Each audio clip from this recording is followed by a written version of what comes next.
Hello everybody, my name is Bishop Chukwudi Ezeobele. We are here today again. It's a wonderful day to be on this program, Time of Inspiration. I have a wonderful guest. He has been a guest that comes regularly to us, Dr. Uzo. Man of God, you are welcome. I'm glad to be here, Bishop. And today we will be able to go into one of the commonest diseases in our time, diabetes. A lot of people have known somebody that suffer diabetes or are going through diabetes. But I want us to go into it squarely, Dr. Uzo. But today I want you to understand that we will learn some things. What is diabetes, the causes of diabetes, and some of the preventions of diabetes. By the grace of God, the man of God we have here is an expert in diabetes. He has been able to help people to continue to live, help some people to cure diabetes, actually, that diabetes eradicate in their life. Yes. So I want you, if you are here, I want you to be very attentive and listen, because he has some great informations. And by the end of the program, you will be able to contact him. Man of God, what is diabetes? Well, diabetes is a symptom complex. It's just that the blood sugar is higher than normal, Okay. or the normal range. And sometimes we have a local name for it. We call it sugar diabetes or sugar disease. Okay. The word diabetes means sweet. In fact, there are two types: there are diabetes insipidus and diabetes mellitus. Okay. That was the original name. So, but the common name an average person calls is sugar diabetes. It's simply saying that the blood sugar is too high for comfort. Is much more than the normal range. The normal range is supposed to be 65 to 85 milligram percent or milligram per deciliter in the blood. So when you test the blood sugar or the fasting blood sugar, this is supposed to be the normal range. Outside this range, we call it pre-diabetes or diabetes. Sometimes it's called syndrome X. So it's not just one thing. We have diabetes, we have pre-diabetes, we have syndrome S. They all look alike, and I will explain, break them down so that you can take it down. For instance, a lot of people have not developed full-blown or frank diabetes, Okay. but yet their blood sugar is way higher and is at the lower upper end of normal. We call it borderline. Before we used to call it borderline. Now we call it pre-diabetes, because there's a complex now that sometimes people call it insulin resistance. And I will tell you and define it to confine it. Now, you see some people, they are big or obese. They have high blood pressure. They have problem with their lipid profile. In other words, cholesterol is high, especially the triglycerides. Then the LDL, the bad cholesterol, is high. And they may even have polycystic ovary and obesity. And then when you check their blood sugar, it's outside the normal range, from 85 to 110 in that range. So we call them insulin resistant. Before they used to call it syndrome X. So people didn't write that. Now it's so either you call it syndrome X or pre-diabetes. In fact, nearly always, if you are pre-diabetic, if you keep on eating the way you are eating, you might end up with full-blown diabetes with the attendant complications. Wow. I hope you have been able to understand in a nutshell what diabetes is all about. But I have a question. Somebody just wrote us right now. He's trying to find out that a lot of people have said, she said, I've heard a lot of people say that diabetes is from the gene. How come a lot of people are having the same disease? Is it that everybody have diabetes in their gene? Okay, I'll answer that question. There are two types of diabetes if you consider it in a global or broad heading. There's what is called type 1 diabetes. Okay. That one we call it insulin dependent diabetes. Before we used to call it juvenile or childhood diabetes. Okay. The one that most people, majority of cases, know is the type 2. This is Shepherd's TV Network, the power of God in motion.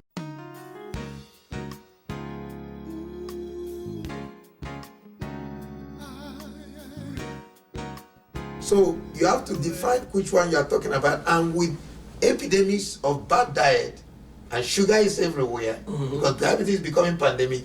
In fact, the line between type 1 and type 2 is becoming blurred. So nobody really know which is which, because even the people they say is type 1, which is insulin dependent, there's nothing you can do but keep on giving them insulin. That one is believed that the pancreas is dead totally, and that is some form of autoimmune or viral illness that attack the pancreas and destroy the islet cells that produce insulin, which is the hormone that drives blood sugar inside the cell. So type 1 is the one that happen in children, or when children are young. That one, it is said by doctors that you can't do anything about it but to give them insulin, which is the hormone that the pancreas that was destroyed lacks or can't make anymore. But that's minority, less than 10%. But the average, or the majority actually, of diabetes, which is the topic of this discussion, is the type 2 or the adult onset.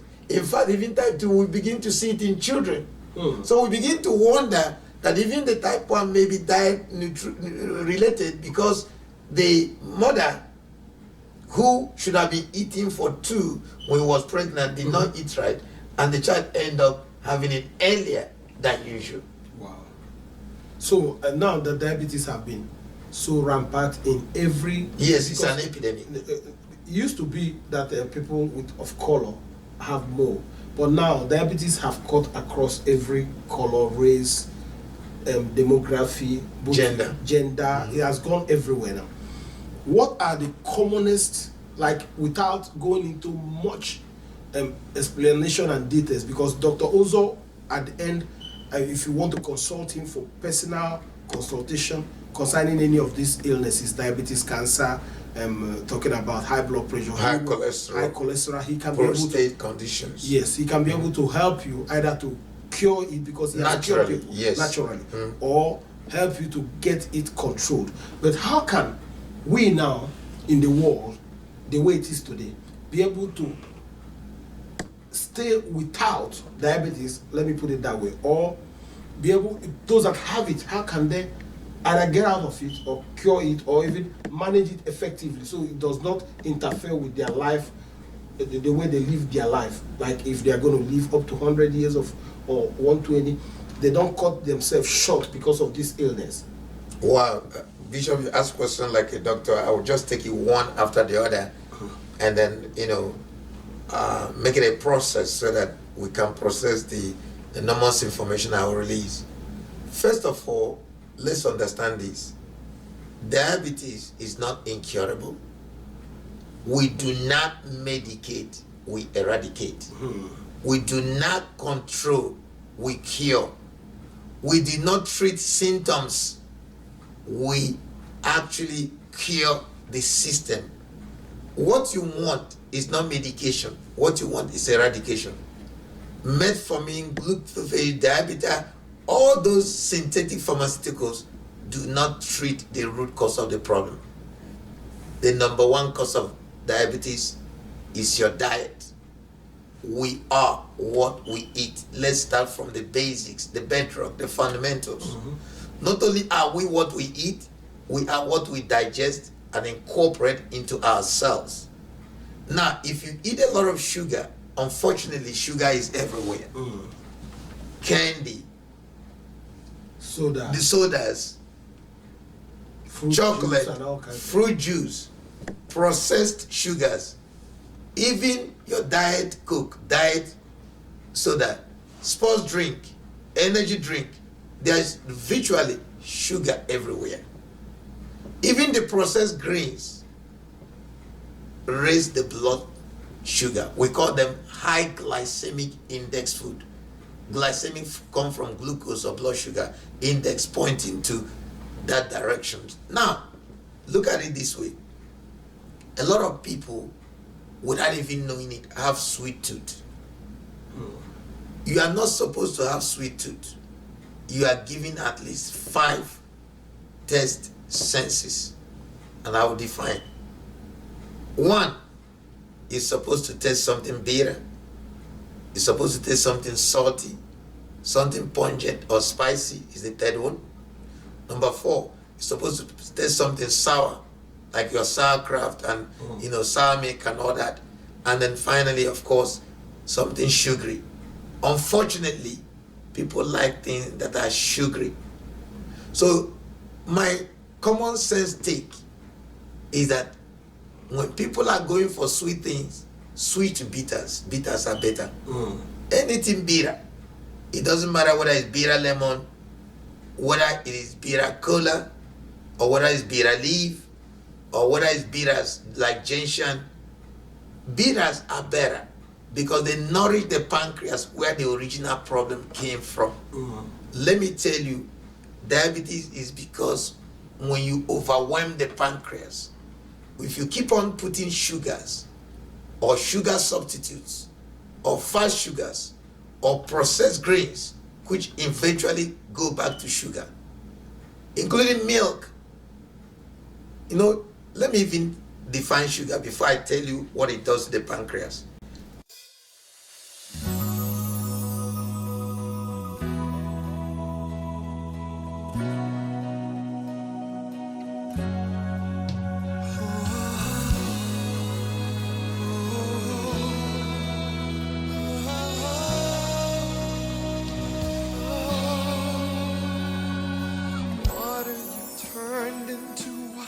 Anything that ends in OSE is a sugar. Glucose or the table sugar, lactose or the milk sugar, maltose or the malt sugar. Even the malt, we think he said, is 46 gram sugar, a bottle of malt. So these are the way anything that ends in OSE is a sugar, including alcohol. Anything sugar can do, alcohol can do it. Sorbitol is sugar. Even honey is sugar. So if you look at it, sugar is everywhere. Even custard is sugar. Processed grains go back to sugar. Even though they are starch or carbohydrate or carbohydrate, they also go back to sugar. Yes, but based on what you are saying about sugar, don't we hear this saying that sugar is necessary, that we need sugar to have energy? Good question. I'll come back and tie it to the former question. You need energy, but you spikes of sugar or blood sugar up and down. The thing that creates the problem is the fast sugar that flood the bloodstream with sugar. And then once you flood the bloodstream, you challenge the pancreas. And if you keep on challenging the pancreas, it will get exhausted. And when you keep on flooding the bloodstream with sugar, they become resistant. The pancreas that secretes insulin will fail or work minimally. And then the sugar, the insulin, which is the hormone, the islet of pancreas secretes, now cannot take the sugar inside the cell, especially the brain, the muscle, and the liver. And you will not have energy. Even though you are trying to pump energy into the system, the pancreas will become overwhelmed. And then your cells will begin to resist insulin. That's what we call pre-diabetes, insulin resistant. And this is the prerequisite of pre-diabetes before the actual full-blown diabetes. So the stuff you are calling energy is good, but we don't want the spikes that come and go. Now, if you eat complex carbohydrate, let's say you take your oat, the sugar is sustained and it does not overwhelm the pancreas and it does not exhaust the pancreas.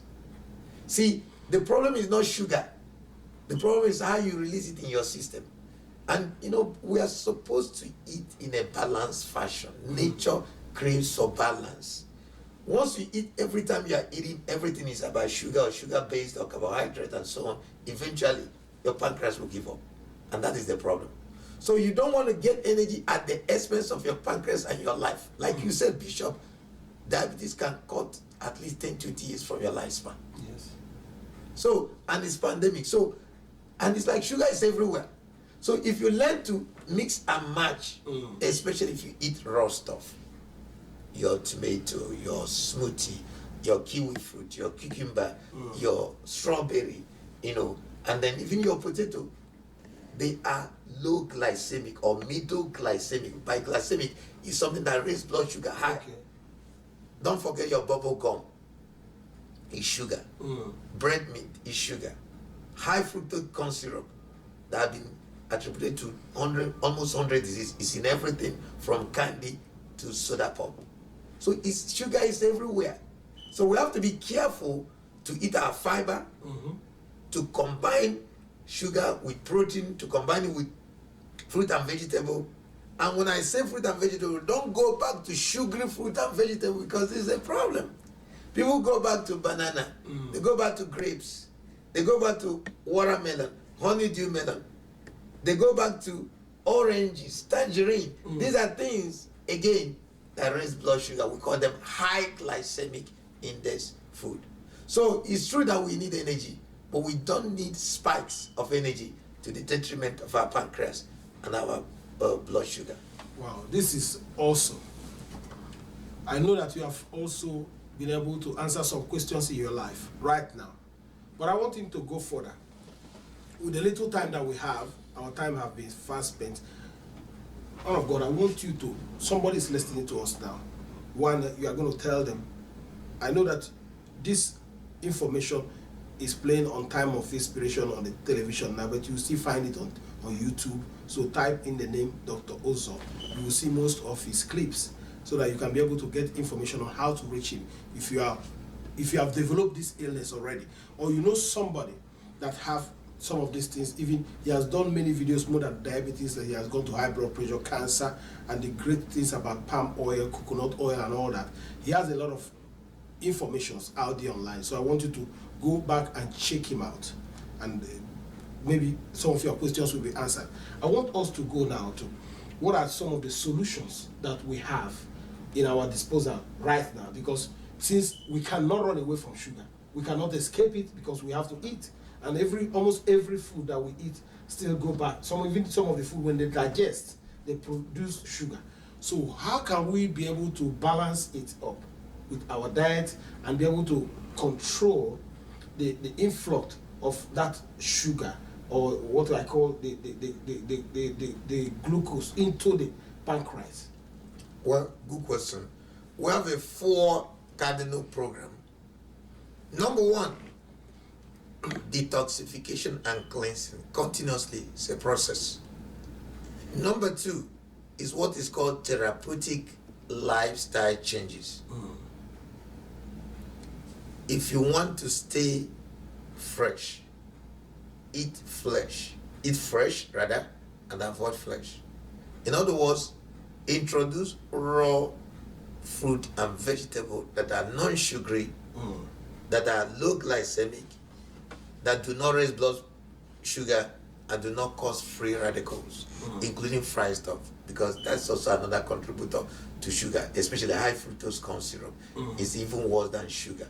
Now, the third one is supplementation. We cannot talk about supplements enough because most things we eat actually lack some essential nutrients that the pancreas uses to process, to package, and release insulin. The fourth one is exercise, psycho-spiritual consideration, including meditation, the word of God, and as well as tender loving care. We incorporate these 4 cardinal points together to cure, not control, and reverse diabetes. See, you can take even sugar with moderation, but know You may how have to read many balance. books, but you have to read this mind-blowing testimony of a war survivor. Corridor of Survival is a book you are sure will keep you at the edge of your seat till the final page. Grab your copy now, live on Amazon. Nature always craves for balance. So if you don't understand these cardinal points, they work together. See, you cannot just take one thing in isolation. The body is one. So you coordinate these 4 cardinal points in order to cure or reverse high blood sugar. It could be pre-diabetes, it could be syndrome X, including obesity, and it could also be even type 1 can be controlled, but type 2 can be cured completely, totally. So, Bishop, like you said, we have to eat a lot of fiber. We have to put a lot of fiber into consideration. And most fibers come from fruit and vegetable that do not have sugar. Because I keep on saying non-sugary sweet and vegetable, because people will go and eat white bread, white potato, white rice. They all increase blood sugar. So when you balance them and eat fruit and vegetable that have a lot of fiber, and people don't like to eat things like wheat jam and oat bran, and then things like oat, amaranth, quinoa, buckwheat, millet. There are other grains that do not raise blood sugar. So they are all there in the market, but you have to look for them. That is why we call it holistic, because we have to combine everything that will nourish your body. So not only are we doing detox or cleansing, because most of the blood sugar is not just controlled by pancreas, but the liver is also like a mini laboratory that processes so many food. And pancreas work with the liver, and the liver work with the colon. And colon, of course, through circulation, works with the kidneys and circulation. So the 4 cardinal point, don't forget, because we do a lot of nutritional consultation, and then we also do nutritional counseling, and people consult us. So even if you don't get anything from this teaching and lecture, the 4 cardinal point is very necessary. 1, cleansing and detox. Detox is that you have to do cleaning, you have to clean the cells, because with purity comes wholeness. Secondly, don't forget therapeutic change, lifestyle change, by introducing raw, non-sugary fruit and vegetable and incorporate them into your diet, including your fiber and the enzymes. Phytonutrients, very, very important. Then 3, supplementation. Now we cannot do without supplements. Too many things we eat, and I don't know about you, Bishop, but I cheat sometimes. I eat white rice, I eat pounded yam. So because of that, I take a lot of chromium, I take a lot of supplements, which is that combat blood sugar, including metformin, fenugreek. I take fenugreek, I take chromium and vanadium, and then comprehensive multivitamin that help to nourish not just the pancreas but the whole body, because the body is one. And then finally, the body is meant to move. The body is not to stagnate. The body is meant to be dynamic. This is where exercise comes in, Bishop. And even if it is weight gain, in weight loss, exercise is only 20%. Diet is 80%. So exercise is necessary, but diet, that's why I mentioned 1, 2, 3. Diet, detox, supplementation, therapeutic lifestyle change before exercise. Of course, word of God, the spiritual aspect of us, because it's actually the spirit that heals the body through the mind. So Bishop, I thank you for inviting me, and it's awesome. I don't know if you have other questions, but I'll be glad to answer it. No, I just want to, because there's a testimony we're sharing about a woman that contacted you last time, and you, by the help of the different cases, because you, like I told you, Dr. Uzo consult case by case. Not everybody is not the same. Yes. Our health system and our body structure and everything is different from everybody. Yes, our background, our genetics is different. You might look like somebody, but the way you will be treated will be different. So, can you just give us like a testimony? Well, Bishop, it's been many. My case files are bubbling with all kinds of testimony. What I've been doing over the last 10 years is to take people out of prescription drugs and then into holistic, so to speak. I give their life back to them. In fact, this woman came, she's taking up to 5 drugs. She was taking metformin, she was taking another drug from cholesterol, Lipitor. She was taking another one for high blood pressure. 2 of them was, in fact, they've given her all the metformin, all the glucophage and glucopa, all the prescription drug for diabetes, but the blood sugar was still spiking very high. So what I did was to, first of all, you don't ask anybody to stop their drug, because when the natural start working, when it kicks in, Yes. when you are well, you don't need the drug. It's only people who are not well that need physician. So what I did was to do a lot of cleansing and detox. The first thing I did was to clean her colon, because she didn't even know she was backed up. Wow. And when you are backed up, you put pressure on the pancreas. People only talk about insulin, but they forget that pancreas secretes enzyme, pancreatic enzyme that help digestion, because they work with the bile duct and the liver. Okay. And then of course the colon. Pancreas also secretes what is called glucagon and another hormone, so that when you are hungry and you haven't eaten, the same liver will release glucagon to stimulate the liver to bring the glucose, glycogen storage, to form glucose back to the bloodstream. So what I did was to relieve the pressure, not just biochemical pressure like hormone lack or insulin resistance, but physical mechanical pressure. Because when you are constipated, you put pressure on all the abdominal organ, the liver, the pancreas, and the gallbladder. Yes. So that's what I did. When I relieved that pressure, she didn't even know what constipation it was, because she was going to use the restroom. Her bowel movement was just once in 2-3 days. So I first corrected that, cleanse the colon, detoxify the pancreas, the liver, and then the colon. After that, what I did was to give her some natural thing like banaba, which is botanical insulin, change her diet, added raw fruit and vegetable and smoothie, and within 6 weeks, her blood glucose that the doctors couldn't control with all the medication and synthetic pharmaceutical came back to normal. Wow. This is a wonderful testimony, and yours can be the next.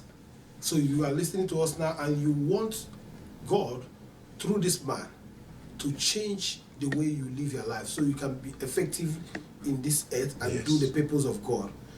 You have to contact Dr. Uzo. On the screen, as you are looking at it now, you see numbers that you have to call, and he's on YouTube. Just type the name Dr. Uzo.